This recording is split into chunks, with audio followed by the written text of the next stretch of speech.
अस्सलाम वालेकुम जी।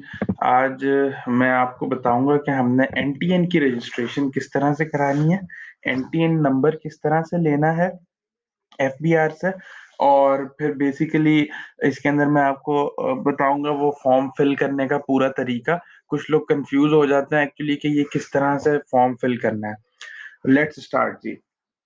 और बिफोर स्टार्टिंग मैं आपसे रिक्वेस्ट करूँगा काइंडली सब्सक्राइब माय चैनल ताकि मैं आपको टैक्स से रिलेटेड, रिटर्न फाइलिंग से रिलेटेड अच्छी-अच्छी मालूमात देता रहूँ और ये एक मोटिवेशन होती है बंदे के लिए अगर आप इसको सब्सक्राइब करते हैं। तो चलें जी, सबसे पहले हम गूगल पे आएँगे, यहाँ पे आपने सिंपली लिखना है आइरिस एफबीआर, ठीक है? iris.fbr.gov.pk ये एक लिंक आपको नज़र आ जाएगा, ठीक है? अब यहाँ पे आपको ये कुछ स्क्रीन नज़र आ रही है, जिसके अंदर आप देख सकते हैं कि रजिस्ट्रेशन लॉगिन और पासवर्ड के बारे में ये कह रहा है कि आप डालें, लेकिन अभी तो हमारे पास ऐसा कुछ है ही नहीं। हमने यहाँ चले अगर आपने कभी भी रजिस्ट्रेशन नहीं कराई अपनी और ना आपके पास लॉगिन पासवर्ड है, तो आप simply registration for unregistered person के लिए चले जाएँ, ठीक है? यहाँ पे अपना सीएनआईसी नंबर डालें। मैं यहाँ पे एक रैंडम सा सीएनआईसी नंबर डाल देता हूँ। मतलब ऑब्वियसली ये रजिस्ट्रेशन तो प्रोसेस नहीं होगी, मैं आपको सिर्फ़ फॉर्म फिल करके दिखा रहा हूँ। यहाँ पे आप अपना नाम सेलेक्ट कर लें, mister Numan Mohammad let's say, ठीक है। यहाँ पे आपने जो आपका नेटवर्क है, वो आपने डालना है एक्चुअली, ठीक है। और नंबर का फॉर्मेट उन्होंने ऑलरेडी दिया हुआ है, आपने नंबर इसी फॉर्मेट के अंदर इंसर्ट करना है, तो आपको पिन कोड आएगा, अदरवाइज़ आपको पिन कोड नहीं आएगा, ठीक है? मैं यहाँ पे मैंने एक रैंडम नंबर डाल दिया है अपना, ठीक है? ये आपने और कोशिश करें कि ये वाला फ़ोन नंबर जो आप दे रहे हैं, ये वही नंबर हो जो आपके नाम पे रजिस्टर्ड हो, ठीक है? क्योंकि लेटर ऑन इस रजिस्ट्रेशन में कोई इश्यू आ सकते हैं, तो फिर आपको वही डालना मतलब उसी नंबर पे आप कुछ कर पाएँगे जो आपके नाम पे रजिस्टर होगा। यहाँ पे आपने अपना ईमेल एड्रेस देना है, ठीक है?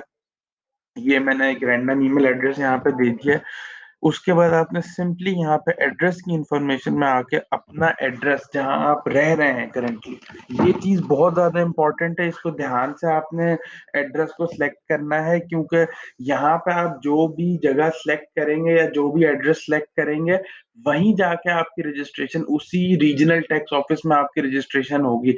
अब कुछ लोग यहाँ पे ये क्या करते हैं कि एक्चुअली वो इस्लामाबाद में रह रहे होते हैं, रावलपिंडी में रह रहे होते हैं, बट यहाँ पे अपने गाँव का एड्रेस लिख देते हैं। तो टैक्स की रजिस्ट्रेशन कहाँ होती है? उस गाँव में जाके होती है। कल को अगर आपको कोई नोटिस आता है, कुछ आता है, तो आपको वो गाँव वाले टैक्स ऑफिस में जा के चीज़ें देखनी पड़ेंगी रादर देन यहाँ पे देखने के। इसको एक ही दफ़ा सोच समझ के एड्रेस डालें और मतलब मेरी सजेशन ये है कि हमेशा यहाँ पे अपने घर का जहाँ आप रह रहे हैं, वहाँ का एड्रेस डालें और आइडियली मतलब आपके शनाख्ती कार्ड पे वो प्रेज़ेंट एड्रेस में आ रहा होना चाहिए। अगर नहीं भी आ रहा तो उससे कोई फ़र्क नहीं पड़ता। यहाँ पे आप आ जाएँ जी रेज़िडेंशियल प्रॉपर्टी सिलेक्ट करें, यहाँ पे आप कर दें लेट्स से मैंने हाउस सिलेक्ट कर दिया, ठीक है। मेज़रमेंट यूनिट में आप कर दें अदर कर दें। अगर आपको पता है तो इट्स फाइन, अगर आपको नहीं पता तो कोई ऐसे मसले की बात नहीं है, ठीक है? अदर कर दें, यूनिट नंबर में यहाँ पे आपने अपना हाउस नंबर लिखना है, यहाँ पे फॉर एग्ज़ाम्पल मैं कहता हूँ जी मेरा हाउस नंबर 100 है, स्ट्रीट में मैं कहता हूँ मेरी स्ट्रीट नंबर भी 100 है, ठीक है? एरिया में मैं कहता हूँ कि लेट्स से F10 इस्लामाबाद है, F10 है, सिटी आपने यहाँ पे सिलेक्ट कर लेना है। सिटी आपने यहाँ इस्लामाबाद सेलेक्ट किया, ठीक है? इस्लामाबाद अर्बन अगर आपको इन दोनों में बाइफरकेशन नहीं पता तो खामोशी से इस्लामाबाद सेलेक्ट कर लें, इन चीज़ों से कोई ख़ास फ़र्क नहीं पड़ता, ठीक है? कैपेसिटी में अगर आप इस घर के मालिक हैं, इस घर के कागज़ात आपके नाम पे हैं, ये शेयर आपके नाम पे है, तो आपने ओनर सेलेक्ट करना है, अदरवाइज़ आपने बेनामी, लेसी, टेनेंट, फ्रेंचाइज़ी, ऑक्यूपेंट ये सिलेक्ट कर लेना है और जब आप इधर से बेसिकली परसेंटेज ऑफ शेयर में लोग आके कन्फ्यूज़ होते हैं कि मैं यहाँ पे क्या करूँ? लेट्स से अगर मैं यहाँ पे मैंने रेंट पे एक घर लिया हुआ है और उसका 100% रेंट मैं देता हूँ, तो आप इसको कर दें 100%। मैं पूरा किराया इसका देता हूँ।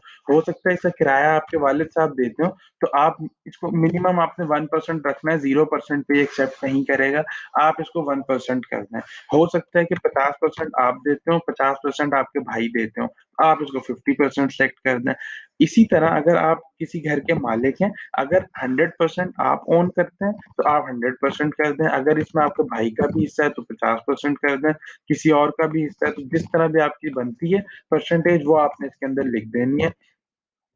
यहाँ पे लेट्स से और अगर आप ऑक्यूपेंट हैं सिर्फ़ मतलब आप कुछ एक्चुअली पे नहीं करते, आपके नाम पे कुछ भी नहीं है, तो आपने सिंपली जो भी चीज़ सिलेक्ट करनी है उसको करके 1% सिलेक्ट करना है। यहाँ पे ये कोड डाल दें और इसको सिंपली जाके सबमिट करना है आपने। ठीक है, ये आप सबमिट करेंगे, आपके मोबाइल के ऊपर एक पिन कोड आएगा और आपके ईमेल के ऊपर एक पिन कोड आएगा, जो कि आपने ऊपर यहाँ दोनों नंबर और ईमेल दिए हैं। वो पिन कोड आप यहाँ पे दोनों डालेंगे और दोबारा मतलब अब मैं नेक्स्ट प्रोसेस पे जा नहीं सकता क्योंकि अब मेरे पास एक्चुअल कोई रजिस्ट्रेशन नहीं है, लेकिन वो बिल्कुल सिंपल है, उसको जैसे आपके बैंक्स के अंदर ओटीपी वन टाइम पिन्स आ जाते हैं, ये बिल्कुल इस तरह आपको पिन्स रिसीव हो जाएँगे, वो पिन उसमें डाल के आप नेक्स्ट करेंगे तो आपकी रजिस्ट्रेशन कंप्लीट हो जाएगी। ठीक है, अब सवाल आता है कि आपने भाई अपना रजिस्ट्रेशन सर्टिफ़िकेट किस तरह से लेना है? आपको वो किस तरह मिलेगा? आपका जिसे एनटीएन सर्टिफ़िकेट कहते हैं। तो चलें, मैं आपको अपने लॉगिन करके बताता हूँ कि किस तरह से रजिस्ट्रेशन सर्टिफ़िकेट मिलता है। ठीक है?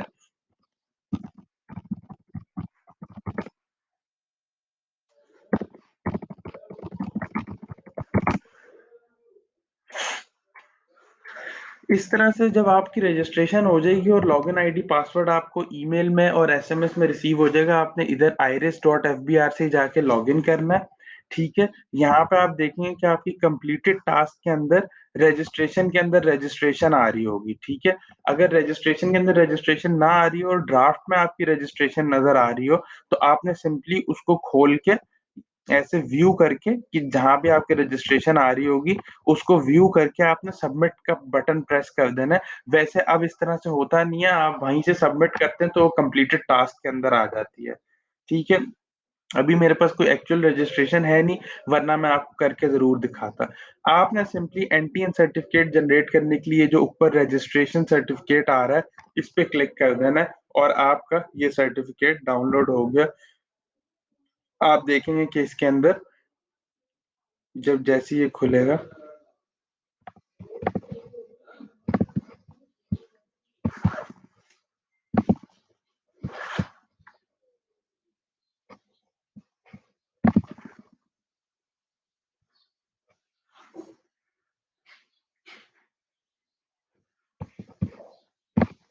ये देखें जी, ये रजिस्ट्रेशन सर्टिफ़िकेट डाउनलोड हो गया। अब फिज़िकली रजिस्ट्रेशन सर्टिफ़िकेट बिल्कुल भी किसी को नहीं दिया जाता। यही वाला रजिस्ट्रेशन सर्टिफ़िकेट होता है जिसे आपने यूज़ करना होता है, इसको कलर प्रिंट करके आप यूज़ कर सकते हैं।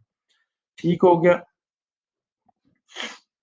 तो ये थी आज की वीडियो जिसमें मैंने आपको रजिस्ट्रेशन करना सिखाई है। I hope this will help you. इंशाल्लाह नेक्स्ट वीडियो में मैं आपको बताऊँगा कि क्या आप इस वक़्त ये रिटर्न फ़ाइल कर सकते हैं? क्या ये ठीक वक़्त है रिटर्न फ़ाइल करने के लिए अगर आप फ़ाइलर बनना चाहते हैं और उसका तरीक़ाकार क्या होगा? तो मेरे चैनल को सब्सक्राइब करना ना भूलिएगा, सब्सक्राइब करें और बेल आइकन को भी ज़रूर प्रेस करें। इंशाल्लाह मिलते हैं नेक्स्ट वीडियो में। Thank you so much.